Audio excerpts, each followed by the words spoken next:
Ne t'inquiète de rien. Quel est ton problème? Il n'est aucune crainte. Émission des jeunes avec la communauté L'Épiphanie. La joie vient le matin. Les problèmes ne durent qu'un temps. Vous, frères et sœurs, nous sommes à l'émission Quel est ton problème? Nous tenons déjà à nous excuser pour le petit retard que nous prenons, dû à quelques erreurs techniques qui certainement vont se réparer au fur et à mesure. Alors, nous sommes très heureux d'être avec vous en ce jour du mercredi 15 et nous avons autour de cette table des personnalités, de grands hommes, des passionnés du Seigneur. Je vais déjà commencer par saluer la seule dame qui est avec nous d'abord. C'est la femme, c'est la seule, il faut honorer la femme avant tout, mère de la vie. Bonsoir Aquino. Bonsoir Jean-Jacques. C'est avec un cœur rempli de joie que je vous dis bonsoir, chers amis lecteurs et auditrices. Merci. Surtout un clin d'œil à ceux qui sont sur les pages Facebook et Google+. Alors, bonsoir frère Serge. Bonsoir Jean-Jacques. Bonsoir chers auditeurs. Bonsoir frère Wilfried JJ. Bonsoir Jean-Jacques. Bonsoir chers auditeurs. Alors, nous sommes très heureux de recevoir en ce deuxième numéro de l'émission Quel est ton problème? Un grand homme. C'est un homme d'église. Il a donné sa vie au Seigneur. Il l'a consacré totalement. Je ne peux défaire la courroie de ses sandales, dis-je le Seigneur, pour emprunter les propos. Je vais présenter le père Jacques Accro, qui est le secrétaire à la direction des affaires économiques du diocèse de Pougon et vicaire résident à la paroisse Notre-Dame de l'Annonciation du Nouveau Quartier. Bonsoir mon père. Bonsoir Jean-Jacques. Bonsoir à nos auditeurs et auditrices.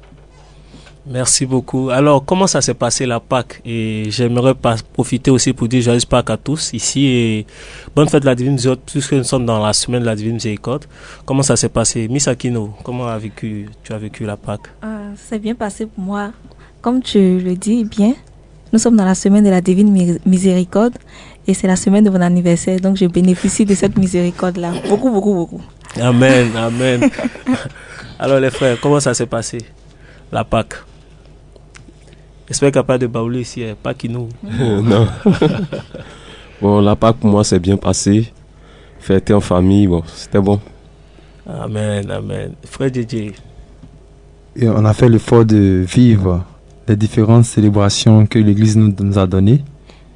Et aussi, comme le frère l'a dit, en famille, avec les amis. En tout cas, nous avons vraiment bien vécu la résurrection du Seigneur.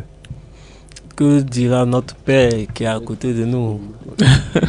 Voilà. Sont finis les jours de la passion. Amen, amen. Suivons les pas du ressuscité. Chaque jour devient résurrection pour chacun de nous. Amen. Amen. Je souhaite quotidiennement une véritable résurrection pour vos vies. Amen. Vie professionnelle, amen. Vie amoureuse, vie spirituelle. Amen. Et que le Christ lui-même occupe votre espace bénédiction de vie personnelle. Amen. Amen. Joyeuse résurrection à tous. Joyeuse résurrection aussi à tous les auditeurs et auditrices qui nous écoutent. Alors nous allons sans trop tarder passer par une toute petite transition musicale avant de faire lecture en même temps du courrier que nous avons reçu.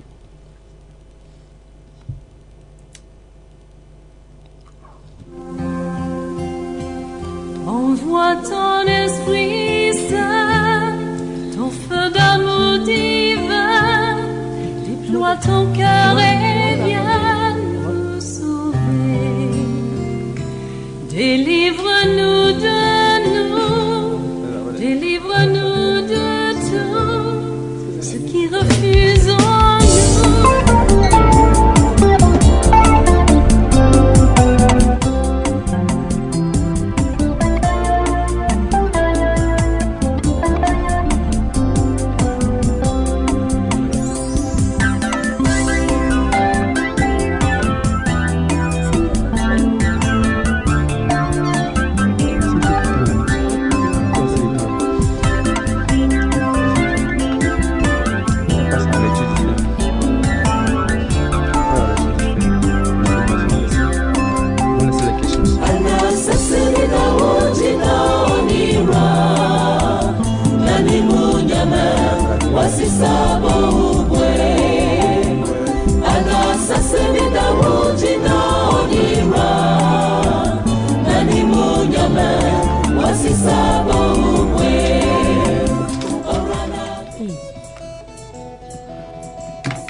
Alors, nous allons faire lecture maintenant.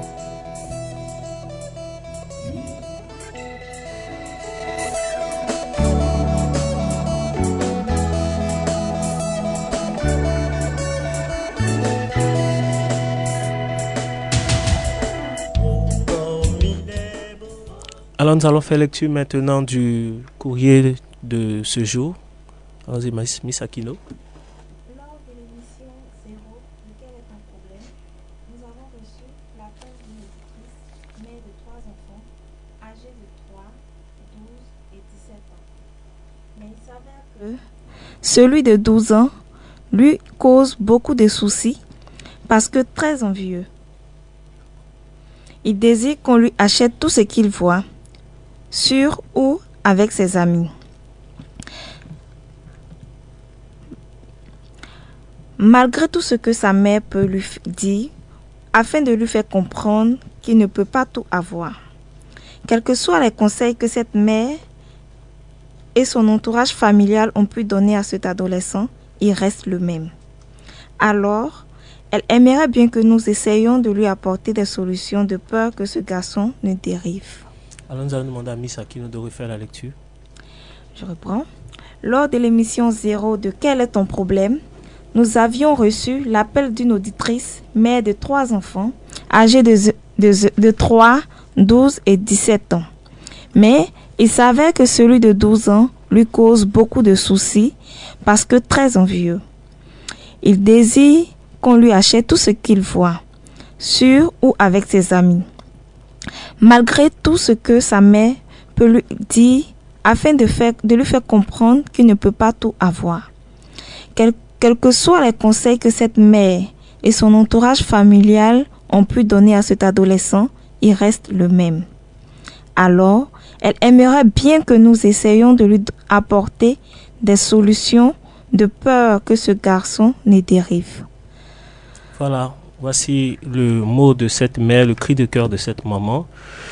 Et voilà, c'est une maman qui a 3 enfants.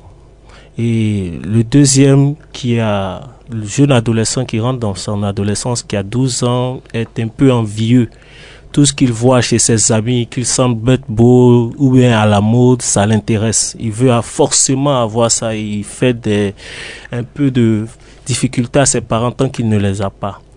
Et s'il y a des fêtes aussi qu'on organise pour ses amis, il veut qu'on organise ces mêmes fêtes. En gros, c'est pour expliquer ça terre à terre que je parle ainsi. Donc voici le fait d'aujourd'hui. Je souhaiterais que vous puissiez intervenir aux différents contacts que nous allons vous laisser. Et vous pouvez aussi intervenir sur les pages Facebook et Google+.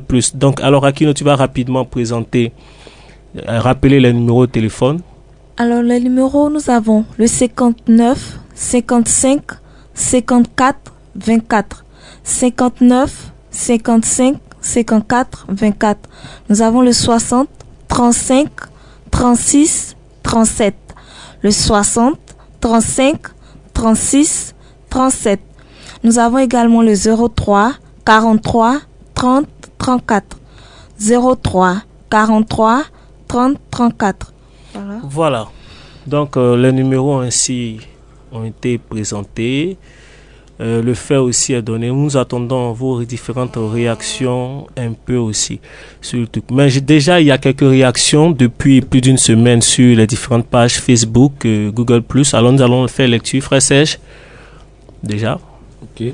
Sur Facebook, nous avons le message de Franck Ungla qui dit 12 ans, âge sensible.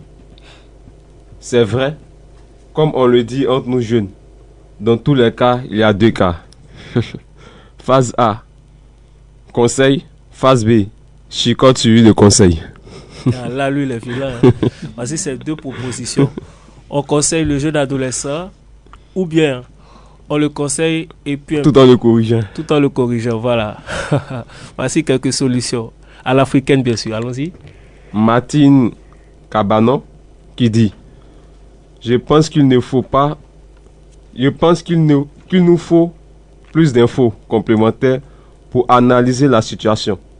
Si l'enfant depuis le bas âge était habitué à ce qu'on lui refuse rien, ça sera difficile. Si par contre c'est la crise d'adolescence, il faut lui faire prendre conscience de la nécessité de ce qu'il demande. C'est-à-dire qu'il peut demander, mais doit donner les raisons qui justifient ce besoin. Il y a aussi la possibilité de lui faire contribuer à l'achat, car vous estimez pertinent contre résultat performant à l'école. Participation par son agent de poche et vraiment être strict dessus. Et surtout, revoir ses fréquentations et faire le tri. J'espère avoir contribué. Merci à Martine Cabanon qui nous a écrit depuis le Bénin. Je tiens à le signifier. Voilà. Donc, nous sommes écoutés, nous sommes suivis aussi depuis là-bas. Nous avons aussi le message du frère, encore une fois, Emmanuel Dibi, qui dit ne pas céder à chaque fois. Il faut lui faire prendre conscience qu'on n'est pas tous pareils et qu'on ne peut pas tout avoir. C'est la réponse que Emmanuel Dibi nous donne. Alors le frère Wilfried aussi a quelques interventions, oui, à son niveau. On a la très longue contribution de M. Zabo Kwasi qui nous dit « J'ai lu le poste et la première remarque que je fais, c'est sur la nature de ses envies. Pour son âge, est-ce les habits, les jeux, les artifices, les jouets et gadgets. Bref, c'est important car mes conseils seront en fonction de ça. Il faut d'abord noter que cet enfant a bénéficié de toute l'éducation de ses parents avant qu'il ne commence à aller à l'école, où il va aussi subir une sorte d'éducation, entre parenthèses les amis d'école, de quartier et celle de l'instituteur. Je ne pointe pas systématiquement la mère, mais elle a toujours pris l'habitude d'offrir à cet enfant tout ce qu'il veut. Son inquiétude, c'est ce qu'il peut faire si on ne lui donne pas et l'impact que cela peut avoir sur les deux autres. Tout d'abord, cet enfant croit que sa mère peut lui offrir tout ce qu'il veut. De surcroît, il est animé d'un mauvais esprit de convoitise. Et nous savons que cet enfant qui est animé par cet esprit peut faire 2 points, le vol. Cette mère peut utiliser la fermeté souple en anticipant sur ce qu'il veut, par exemple, à la hauteur de ses moyens et qui participe à son éducation, mais sanctionner cela par des résultats scolaires, car toute chose qu'il réclame qui est inutile et chère doit être refusée et de façon ferme. On peut aussi le faire changer d'environnement pour qu'il sache qu'il a le minimum que certains n'ont même pas. Cette mère doit savoir que se mettre en tête, elle doit se mettre en tête qu'elle ne peut pas tout lui offrir et doit le dire avec autorité et si besoin, utiliser la chicotte. À quel cas, il se doit d'avoir les meilleurs résultats scolaires. Au moins, elle aura la chance d'avoir un enfant intelligent et travailleur pour compenser ce défaut qu'il a. Pour terminer, la prière et aussi commencer à lui faire connaître Jésus, car les conseils des hommes de Dieu peuvent faire effet. Voilà, nous avons quelques interventions et c'est fort agréable. Déjà, des bribes de solutions se dessinent. Bien, ça nous envoie à nous poser quelques questions ici. Nous allons nous poser sur la table quelques questions. Comment est-ce qu'on peut définir, présenter la psychologie de ce jeune adolescent de 12 ans? Comment est-ce qu'on peut déjà donner une peinture, on va dire psychologique, psycho-affective de ce jeune? Voilà. Oui, frère Serge.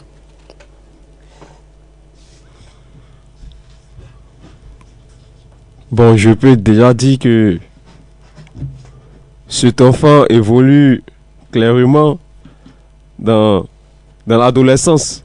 C'est à ce moment précis qu'il cherche plutôt à ressembler aux autres. Il cherche des personnes à qui, à qui ressembler. Je pense qu'il est dans un univers où lui-même ne se retrouve pas encore.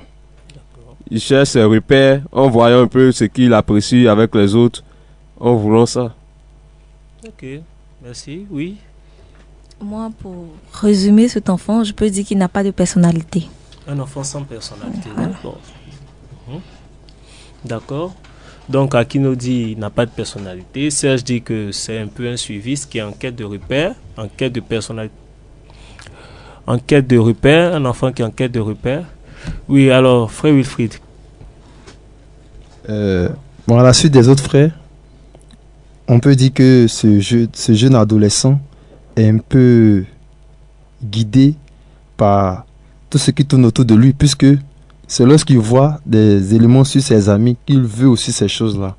Donc, il est un peu d'un esprit de suivisme.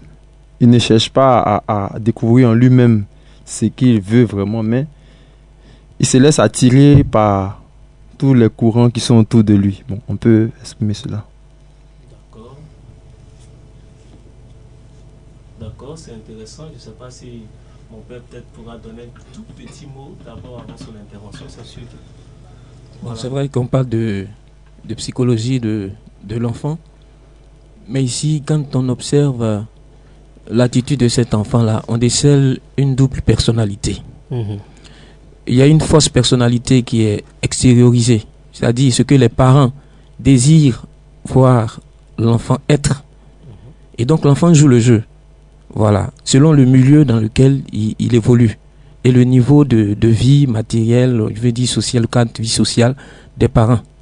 Donc cet enfant-là, il épouse les idées, soit de la mère ou du père, celui qui arrive à satisfaire ses besoins, etc. Donc, il y a cette personnalité extérieure-là qui est fausse, c'est-à-dire qui n'est pas réellement l'enfant en tant que personne, en tant qu'individu, qui est libre et qui doit mieux s'exprimer. Donc, il y a une autre personnalité qui est la véritable personnalité des enfants qui est cachée en lui. Voilà, donc c'est ce qu'il faut faire ressortir. Et je crois que c'est pour cela que nous sommes là. Voilà, donc, merci mon père pour l'intervention. Et tout à l'heure, comme on l'a signifié, nous aurons un exposé de notre père consultant aujourd'hui qui nous donnera son avis et l'avis de l'Église aussi sur cette question et quelques bribes de solutions. Sans tarder, nous allons passer à une transition musicale et après cette transition, nous allons laisser la parole au père qui nous donnera son avis sur la question de fond en large. Quel est ton problème? Arrête de pleurer, Jésus-Christ est là. quel est ton problème? Quel est ton problème? Où sais-je tes larmes? Jésus-Christ est là. Quel est ton problème? Tu cherches un enfant. Quel est ton problème? Tu veux du boulot. Mais quel est ton problème? On t'a dit tu es stérile et que tu ne peux pas enfanter. Quel est ton problème? Jésus est là-haut. Jésus-Christ est là. Quel est ton problème? Quel est ton problème? Tu veux voyager? Voilà, quel est ton problème? C'est la question qui est posée aujourd'hui. Le problème, c'est le problème d'une maman, le problème, le cri de cœur d'une mère qui veut qu'on l'aide pour son jeune adolescent de 12 ans. Alors mon père, voilà. Jean-Jacques. Nous sommes en face d'un problème criard. Un problème qui ne touche pas seulement cette maman, mais qui touche bon nombre de personnes. Que pouvez-vous nous dire là-dessus? Oui, comme tu viens de le dire, effectivement, ce problème-là concerne malheureusement plusieurs familles. Et c'est une véritable question. Mais on part à l'origine de la création pour découvrir l'homme comme don de Dieu, pour découvrir la vie comme don de Dieu. Et donc, un enfant est vu comme un don de Dieu. Et cet enfant qui vient dans ce monde-là, il est innocent. Cet enfant qui vient dans ce monde n'a pas de bagage intellectuel. Cet enfant est comme une éponge absorbante qui va venir dans un univers qui est plein de symboles, de mystères. Et cet enfant est remis à deux êtres qui s'aiment, un homme et une femme. Il faut le préciser. Voilà, un homme et une femme. Un homme et une femme, la précision est détail. C'est détail, voilà. C'est très important. Voilà. Donc, cet enfant qui est donné, qui est un cadeau de Dieu à ces deux êtres qui s'aiment, a besoin de se construire. Et c'est là que les parents ont leur jeu de responsabilité, de conjugaison, de vision pour pouvoir, ce qu'on peut appeler éducation. Voilà, donc ici, le véritable problème, c'est un problème d'éducation. Voilà. Le problème n'est pas au niveau de l'enfant, mais au niveau des parents. Comment est-ce que les parents ont reçu cet enfant? Comment est-ce qu'ils ont intégré cet enfant dans leur univers?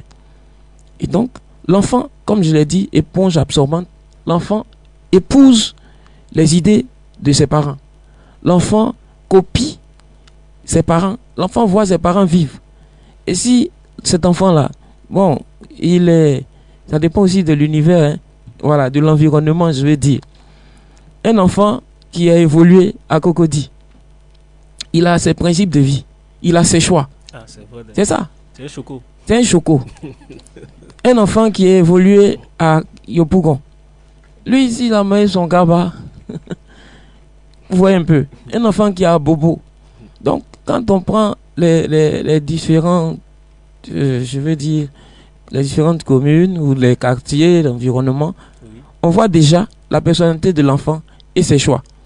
Un enfant qui est au village ne va pas dire que lui, il veut le portable, quelque chose, comme on va dire, un portable Android, je sais pas, quelque chose 5 ou 5, un iPhone 6 ou quelque chose comme ça. Hein? Quand tu m'as parlé de ce thème-là, j'étais dans un taxi et j'ai demandé l'avis des taximètres. J'ai dit, mais mon frère, vas-y, on m'a dit de venir parler d'un tel sujet. Mais comment tu vois ça? Il dit, ah, vraiment, c'est un problème. Hein? J'ai dit, mais c'est un problème, mais c'est comment? Faut parler aussi. Non, ce que tu as me dit là, c'est ce qu'il a dit. Donc, tu seras branché, tu as écouté. Il dit, ouais, qu'il a reçu, enfin, dans son travail là, oui. Voilà, il y a eu 2 jeunes qui sont montés dans son taxi. Et celui qui paraissait avoir 12 ou 13 ans, il était assis devant. C'est lui qui avait payé parce qu'il avait l'argent sur lui. 12, 13 ans, il a déjà et l'argent. Wow. Il avait un portable. Il avait un portable. Et le portable qu'il avait là, non, c'était quelque chose, comme je l'ai dit là, le dernier cri de dernière génération. Voilà. Donc, son ami qui était derrière lui a dit, mais mon gars, le portable que tu as là, c'est un joli portable, hein, tu l'as eu à combien? Il dit, c'est son papa qui est aux États-Unis qui a fait venir le portable. Donc, son ami, voulant savoir un peu combien ça coûtait, il dit, bon, ce qui est sûr, bon, il ne sait pas, c'est dollars ou quoi. Bon. Mais quand on essaie de convertir en francs CFA, ça fait 700 000. Voilà. Un portable, 700 000. Regardez l'âge de l'enfant. Regardez le portable qu'il possède. Le portable qu'il a. Mais ça dépasse son âge, sa capacité de discernement, son choix, etc. Et donc l'enfant, à son âge, il a un portable de 700 000. Et quand il aura 18 ans, bon, comme ça évolue aussi, bon, il aura aussi un portable de... Ah, c'est ça, voilà. Il aura un portable de 2 millions, on multiplie. Vous voyez. Donc, ici, on voit que c'est pas l'enfant qui commet la faute. Mais c'est le parent qui pousse l'enfant à entrer dans un cadre de vie qui dépasse ses propres choix. Donc, du coup, ce n'est pas l'enfant qui opère les choix, mais parce que si lui doit opérer les choix, ça doit correspondre à son âge. Effectivement. Donc, il opère les choix de ses parents, comme j'ai parlé de double personnalité. Donc, il vit dans l'esprit des parents, il pense comme ses parents, il vit comme ses parents. Et quand c'est comme ça, tenant compte de son milieu de vie, un enfant comme ça, le sac qu'il doit utiliser pour aller à l'école, là, ça doit être un sac qui est à la mode. Sa chaussure, ça doit être... En tout cas, il s'habille. Et quand on finit de faire le calcul de tous ces habits-là, voici le montant que ça fait. Ça doit faire 100 000. Et ça doit même peut-être dépasser, ça doit faire 250 000. Parce qu'il entre dans un cadre de boss. C'est ça. Et ce sont les enfants de boss qui vont dans tel établissement. Donc, l'enfant déjà, il a perdu ses repères. Là où il a perdu ses repères parce qu'on ne l'a pas aidé à vivre véritablement son âge. Et on ne l'a pas aidé à être un enfant de 12 ans. On l'a aidé à avoir une fausse personnalité de lui-même et sur lui-même. D'accord. Donc, ça le dépasse. À partir de là, on voit que il est déconnecté de son univers en tant que propre, en tant qu'enfant oui. ou ado. Voilà. Et ici, vous voyez que déjà, avec ces choix-là, on le pousse à s'éloigner de certaines valeurs. Comme par exemple, la solidarité, l'unité et la fraternité. Cet enfant, il va toujours penser à lui-même. Alors que ce n'est pas ce que nous a appris. Nous qui avons vécu au village et même qui avons vécu avec des personnes autres que nos parents. Voyez-vous, on l'a appelé les tutrices ou bien les tuteurs. Voyez. Donc, on a vécu dans ce cadre-là et ça nous a permis de comprendre que quelquefois, arrivé à un certain moment, on ne va pas vivre avec nos parents. On sera obligé de faire face à la vie. Donc il faut voilà. Donc il faut être assez fort au niveau psychologique, il faut être assez fort au niveau humain, au niveau mental, il faut être assez fort. Donc il faut modérer un peu au niveau des choix. Tu ne dois pas vivre au-delà de tes moyens. Quelquefois c'est glichy-tébile, tu vas manger avec arachide, grillé, banane braisée. Tu bois ton eau, tu t'assois quelque part sous votre lampadaire du quartier, tu étudies. Tu vois, tu étudies. Alors que cet enfant-là, tel qu'il évolue, plus tard, il va constituer un danger pour lui-même, un danger pour ses parents, un danger pour ses propres frères. Un danger pour ses propres frères. Et quand c'est comme ça, comme je l'ai dit, le rêve vient des parents. Regardons un peu, parcourons la Bible, c'est vrai qu'on n'a pas lu le passage, mais quelquefois, quand j'essaie de méditer sur la mort de... Il y a eu Caïn et Abel. Oui. Et l'un d'eux a tué son frère. Caïn a tué Abel. Mais pourquoi Caïn a tué Abel? Est-ce que Caïn peut se lever comme ça et puis nourrir une certaine haine pour son frère et puis le tuer? Ça décèle les blessures cachées. Oui. Par rapport à certaines préférences des parents, la vie des enfants. Oui. On dit c'est le chouchou de la famille. Personne ne peut toucher l'enfant. Tout ce que l'enfant demande, on lui donne. Donc quand c'est comme ça, les autres enfants sont frustrés. Et ça a été le cas de ce jeune homme, Caïn, qui a vraiment été mis à l'écart. Qui n'a vraiment plus rien, je veux dire, il n'a plus bénéficié de certains avantages en tant qu'enfant aussi. Donc, jusqu'à ce que ça prenne l'ampleur, ses parents ne savaient pas. Donc, il a tout fait pour que cet enfant, son frère, sorte du cadre familial. Et c'est en brousse, loin des regards du père et de la mère, qu'il a assassiné son propre frère. Voilà, loin du regard familial ou des parents.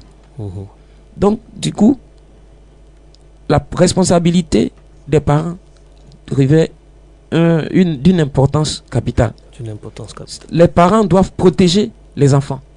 Les parents doivent aimer les enfants au même niveau. Ne pas dire que c'est mon enfant. Lui là, c'est mon enfant, je l'ai désiré de tout mon cœur. Ou alors dire par exemple que depuis mon enfance là, je n'ai pas reçu beaucoup de choses de mes parents. Quand j'aurai mon enfant, cet enfant là va bénéficier de beaucoup de choses. En tout cas, l'enfant ne va manquer de rien. Et il y a certaines mamans qui disent ça haut et fort. Et quand elles ont leur enfant, mais écoutez, quand elles ont leur enfant, elles donnent tout. Elles donnent tout. Elles ne veulent même pas que l'enfant dise « Ah maman, j'ai besoin » ou bien « Il me manque tant ». L'enfant a tout. Il a tout, il reçoit tout. Il reçoit tout. Et donc quand c'est comme ça, l'enfant, qu'est-ce qu'il va devenir plus tard? Bien, je vais vous citer ce qu'il peut devenir. Voilà. L'enfant cache sa véritable personnalité. Oui. Et plus tard, les conséquences sont graves sur sa vie et son environnement. Un enfant comme ça, il est accro à l'argent et à tout ce qui brille, or et argent. Très tôt, il aura une petite amie. C'est ça. Très tôt, il aura une petite amie. Très tôt déjà. Très tôt. Même à 16 ans, à 12 ans là même déjà, C'est fini là. C'était un peu Voilà. même. À 12 ans, c'est fait. Et pour lui, l'argent, c'est l'argent qui va tout régler. Mhm. On peut tout acheter avec l'argent. On peut tout avoir avec l'argent. Il est corrompu dans son être et il peut corrompre aussi Il est facilement. corrupteur aussi. Et comme ça là, c'est un gars, il est chef de file. C'est ça. Il est celui-là qui va toujours se faire attirer des amis. Il sait que ces amis-là sont là pour son argent. Il y a des grandes personnes aussi qui font ça. Qui savent que tous ceux qui viennent, qui tournent autour d'eux, ou autour d'elles plutôt, sont là pour leur argent. Oui. Elles savent ça. Ils n'ont pas de Mais personnalité. elles ont grandi avec ça. C'est l'argent Et qui donc, parle à la c'est l'argent. Pour eux, c'est l'argent. Un enfant comme ça, il va voler. Forcément. Quand ses parents ne seront plus là, ou bien quand ses parents n'auront plus assez de moyens pour subvenir à ses besoins, cet enfant-là, il va voler. Mhm. Il va devenir brouteur. Rapidement, très tôt, il va quitter la famille pour 2 ou 3 semaines, on ne sait pas où il est parti, ou un mois. Et puis, quelques temps après, il revient au quartier là. Lui, il est jeune et puis il a voiture. C'est ça. Il est jeune et puis la voiture, ça dit tout le monde, on parle de lui, etc. etc. Donc, il y aura le paraître, le m'as-tu vu. Tes habits qu'il va porter là, ça sera des habits dernier cri. Un enfant comme ça, facilement attiré par l'argent, il peut être homosexuel. Il peut être homosexuel. Voilà. Parce qu'il n'aura pas la notion de famille. Très tôt, il s'est rattaché sur des biens éphémères. Il n'a pas reçu tout ce qu'il y a comme valeur qui pourrait construire sa personnalité, sa véritable personnalité intérieure. Donc, il sera porté vers l'extérieur. Et l'extérieur, c'est quoi? L'extérieur, c'est tout ce qu'on voit à la télévision, tout ce qu'on nous présente sur certaines chaînes, etc. Oui. Parce il y a des enfants qui, par exemple, c'est le cas de... Comment on va dire ça? Il y a des jeunes enfants qui se mettent ensemble une soirée pyjama. Soirée pyjama. Soirée pyjama, mais c'est quitté où? C'est ça, soirée pyjama. Et non, je dis pas que c'est pas bon. C'est bon. Voilà, c'est bon, mais il faut africaniser la soirée. Il faut africaniser la soirée, puis ne pas laisser les enfants seuls dans une chambre en train de fêter soirée pyjama. Parce qu'on ne sait pas la moralité des autres enfants aussi. On ne sait pas ce qu'ils font aussi dans les différentes... Donc comme ça, il ne faut pas livrer des enfants à d'autres enfants qui sont intérieurement démoniaques. C'est ça. Il y a la mauvaise fréquentation. Il ne faut pas oublier ça. Il y a la mauvaise fréquentation. Donc, tout ce que les enfants regardent, un enfant qui va s'asseoir avec ses parents en train de regarder film. Et puis, à la fin, tout le monde se lève, on s'est endormi. C'est quoi? Et puis l'enfant même parfois, il se réveille, il sait à quelle heure il y a des moins de 16 ans qui passent. C'est ça. Et il a le code. Il s'assoit et puis il regarde. Lui seul. Vous voyez, c'est dangereux. Donc, c'est un enfant, il est dangereux même. Donc, il n'a pas la notion de famille, il n'a pas la notion du mariage, il n'a pas la notion du vivre ensemble, ni la notion de la solidarité, de la fraternité. Il est purement individuel. Et dans le temps où on regardait le film, comment dire, Léonard Grogueux là, on a vu des enfants qui bottaient leurs parents. Oui. On a vu des enfants qui bottaient leurs parents. Ça oui, justement. On a vu des enfants qui bottaient leurs parents. Alors, je pense que comme on a les auditeurs et auditrices qui sont en ligne, avant de passer à faire des propositions, on aura les propositions tout à l'heure. Je pense que alors merci vraiment mon père pour cette intervention. C'est vraiment, ça a été enrichissant. Je crois que ça nous a donné quelques petites questions à poser ça et là, mais on va rappeler rapidement les différents numéros et nous attendons que les auditeurs appellent. Oui. D'accord, nous avons le 59 55 54 24. Le 59 55 54 24. Il y a aussi le 60 35 36 37. 60 35 36 37. Le 03 43 30 34. 03 43 30 34. Nous vous attendons. Voilà, donc nous attendons les interventions des auditeurs et auditrices. Ce thème est très alléchant, je pense que ça touche beaucoup de personnes, mais je voulais déjà poser une question à mon père. C'est vrai que vous avez parlé de l'influence des parents et donc de l'environnement, mais il y a aussi des fois où des jeunes n'ont pas cette influence-là, c'est-à-dire ils sont dans une famille de pauvres Et quand ils arrivent à l'école, à cause de ce que leurs amis vivent, avec ce qu'ils ont, ce qu'ils voient sur leurs amis, ils veulent avoir ça aussi. Voilà. Qu'en est-il de ceux-là? C'est-à-dire, eux, il y a une certaine rigueur dans leur maison, les parents essaient de donner une éducation assez poussée, mais ils sont à l'école et c'est toute une autre personne qui se dégage et ceux-là même souvent s'emmènent aussi à voler. Oui, ça c'est la question de les enfants sont quand ils sont complexés, c'est ce qu'ils observent. Alors nous avons un auditeur. Oui, allô? Bonsoir monsieur. Bonsoir frère. Suis-je bien à l'émission? Oui, à l'émission. Quel est ton problème? Merci. Ah oui, c'est alors vous avez Christian Amonfo. Christian Amonfo, oui. Oui, de la paroisse Sainte-Rita. De la paroisse Sainte-Rita. Alors oui, donnez votre avis sur le sujet. Ok. Selon mon avis, je voulais dire que les parents même ont démissionné. C'est-à-dire, de nos jours, certains parents même poussent leurs enfants à devenir des brouteurs. Certains parents même poussent leurs enfants à aller sortir avec des profs pour avoir de bonnes moyennes. Parce qu'on ne peut pas comprendre qu'un enfant qui ne travaille pas puisse revenir à la maison avec une voiture. Waouh. Aussi, il y a, comment on appelle ça, disons, il y a le pays même. Parce qu'aujourd'hui, en Côte d'Ivoire, personne n'éduque via la télé, l'internet. On nous montre que du n'importe quoi. En greffe. C'était mon intervention. Merci beaucoup, frère Christian, pour cette intervention. En tout cas, vraiment, vous nous éclairez sur beaucoup de choses. Merci. Merci.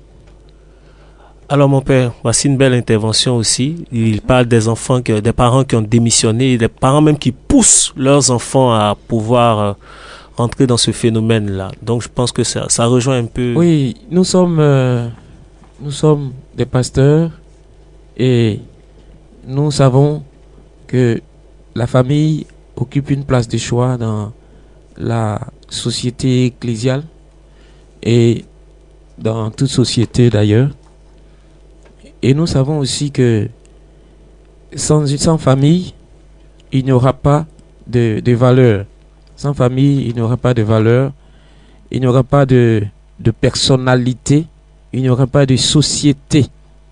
Société où règne la vérité, la justice et aussi la paix, le respect de la dignité de la personne humaine. Donc, je pense sérieusement que je suis d'avis avec Christian qui dit que les parents ont démissionné. Oui. C'est vrai, les parents ont démissionné. Et c'est malheureux aussi de voir que les chrétiens qui sont lumière du monde, parce que le Christ a dit que nous sommes la lumière du monde. Nous sommes le sel de la terre. Et nous constatons que les parents ont démissionné. Oui.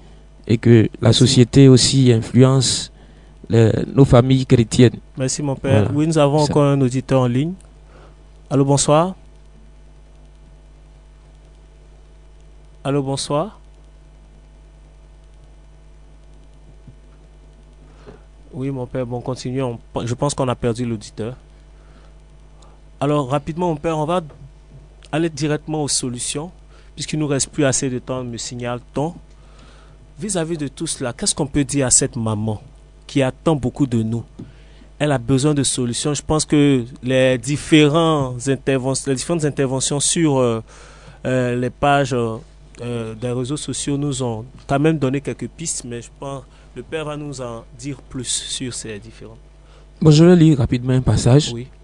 C'est tiré de Luc, chapitre 2, versets 41 à 52. Si je peux lire ça rapidement. Ses parents allaient chaque année à Jérusalem pour la fête de Pâques. Quand il eut 12 ans, je précise, quand il eut 12 ans, comme il y était monté suivant la coutume de la fête, et qu'à la fin des jours de fête, il s'en retournait, le jeune Jésus resta à Jérusalem sans que ses parents s'en aperçoivent. Pensant qu'il était avec leurs compagnons de route, ils firent une journée de chemin avant de le chercher parmi leurs parents et connaissances.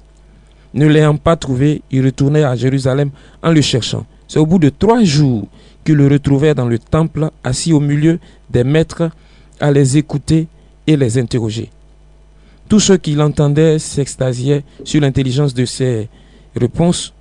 En le voyant, il fut frappé d'étonnement et sa mère lui dit: « Mon enfant, pourquoi as-tu agi de la sorte avec nous? Vois, ton père et moi, nous te cherchons tout angoissés. » Il leur dit: « Pourquoi vous me cherchez?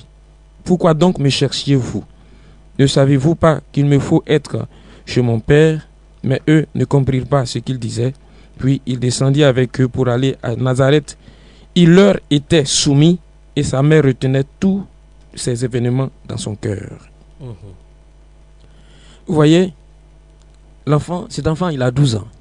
Pareil. Pareil, Jésus a 12 ans. Ouais. Et cet enfant, effectivement, il est en quête de personnalité. Et il cherche aussi à présenter aux parents la force, ou du moins les limites ou insuffisances de l'éducation qu'il reçoit.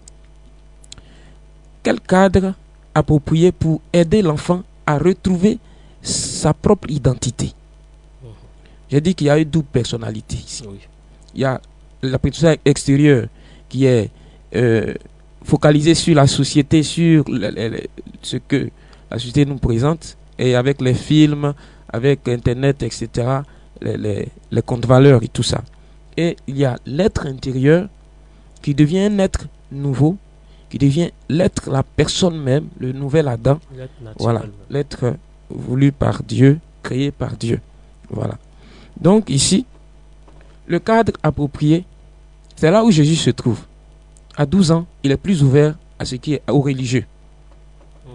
Il est plus ouvert aux religieux. Déjà à 12 voilà, ans. Déjà à 12 ans. Ça veut dire qu'à 12 ans, on peut trouver le cadre paroissial dans cette page. Oui. Le cadre paroissial est le lieu approprié.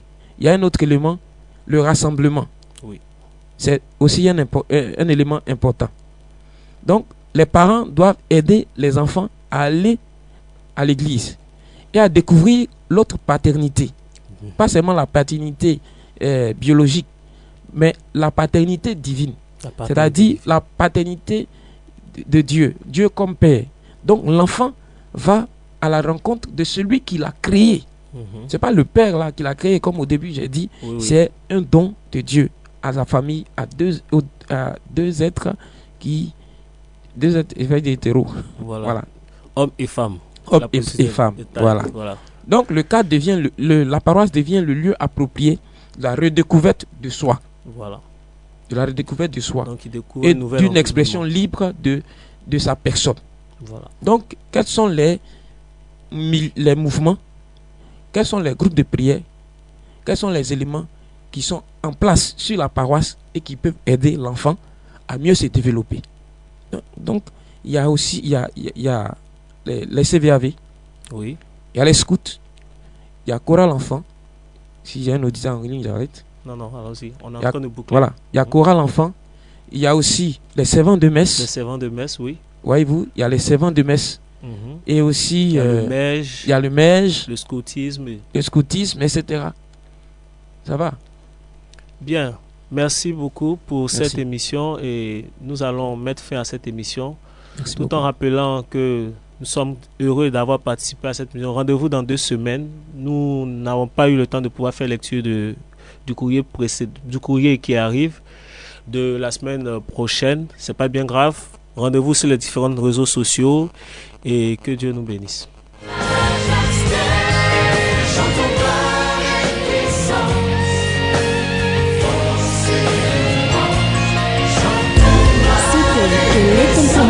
Une émission des jeunes avec la communauté L'Épiphanie.